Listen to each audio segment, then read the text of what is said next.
credentials up. Great. I have a follow-up question on the debate stage specifically. I have talked to some of the other campaigns who don't think you should be on the stage because they say you used gimmicks to get to the right threshold for the RNC. What is your response to that? And are you guys having to push back on this, a lobbying campaign behind the scenes? No, the first I've heard of that, but that's actually funny. I was laughing out loud if you wouldn't be able to pick that up on an iPhone. But that, a rule was made, and what an entrepreneur does is figure out what's the most cost-effective way to solve the problem. That's what business people do. That's what entrepreneurs do. And this clubhouse rule made by the RNC, perfect if you've held national office. Perfect if you've been a pundit on a national cable channel. Perfect if you've run for president multiple times before. If you're someone who's got fresh ideas and real experience to bring to the job, not great because you're starting from scratch. But we just said, hey, we never complained once about any of those rules. We just said, okay, that's the rule, we're going to surpass it. We surpassed it in 7 weeks. Anybody who's ever started an online business knows that when you launch your company, you have to have some kind of promotion to get people to come to your website.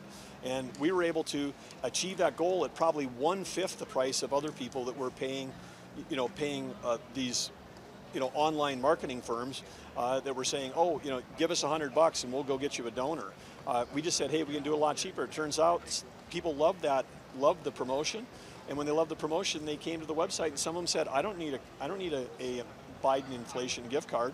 I'll buy a hat, I'll buy a T-shirt, I'll donate more than $1.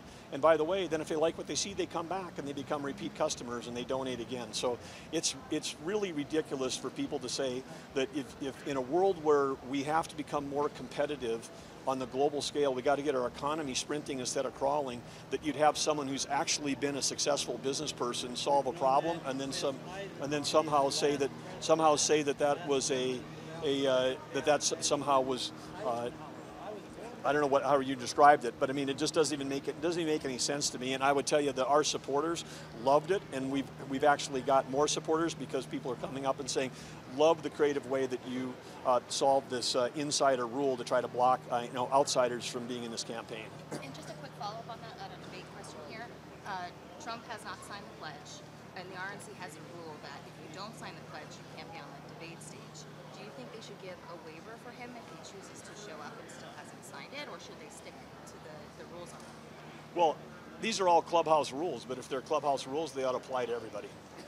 Governor, I have a follow-up on the debate. I'm Brittany Lewis with Forbes. You said you're not going to pull punches or punch anyone this debate or before the debate. So what's your strategy going into the debate August 23rd?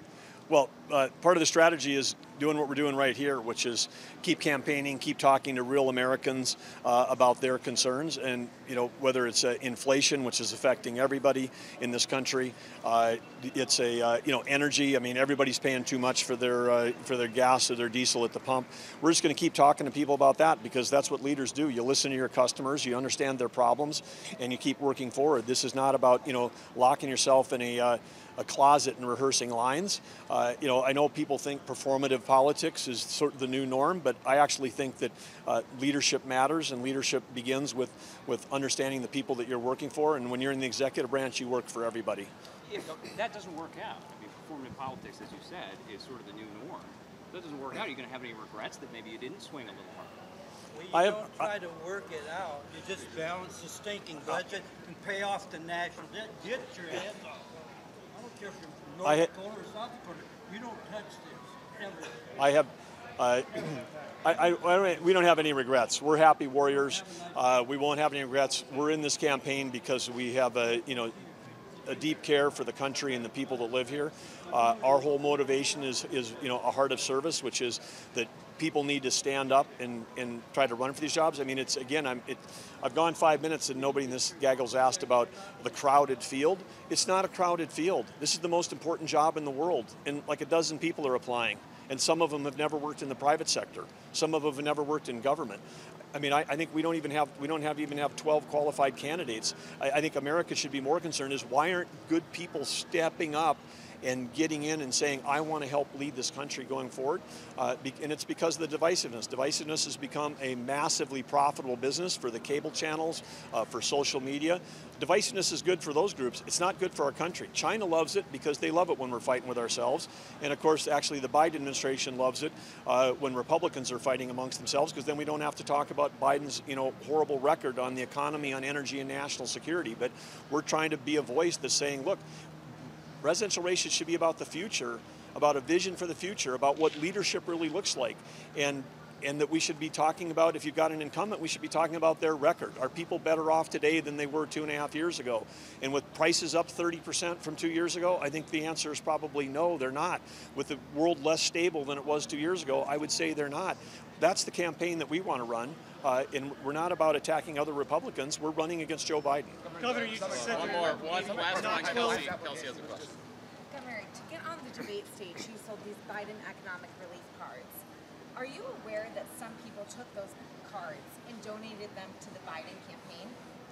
Well, I think that's fantastic, because we are looking forward to running against Joe Biden, and I know that he's going to need all the financial support that he can get to get there. And so I think that's very, very creative. Other people, used them to, support a local charity. Other people use it, whatever. But we just said, fine, we want to give them to we'd rather give them to our supporters than give them to an online fundraising fund. Okay. Thanks. Governor, just can you elaborate? You said you didn't think there were 12 qualifying candidates in the Republican field. Well, I think one of the criteria for running for president ought to be some of your relevant experience. And if you haven't had an opportunity to work in an executive branch role, which is what the presidency is, which that would include people being governor, or if you haven't worked in the private sector, I think those are the two basic questions. If the Iowa voters are smart, the New Hampshire voters are smart. They're like the two screening rounds for trying to select the next president. That's like the first 2 interview rounds you go through, and most of the time if you have a job description, we know that, then what's the desired experience? And the desired experience for most Americans is people that have proven that they can get things done in the executive branch, and also that they've got experience in the private sector. And in our case, having worked at a bunch of jobs where you took a shower at the end of the day instead of the beginning of the day, I think that a lot of Americans would be looking forward to having a president who understands what working Americans are actually going through, and what it takes to make payroll every 2 weeks, which I've been doing since I was 26 years old, and what it means to cut your own pay to make sure you got enough money to pay the people that are working for you. These are things that I think are prerequisites, and we're counting on the voters to be able to understand that. Okay, thanks guys. Let's go.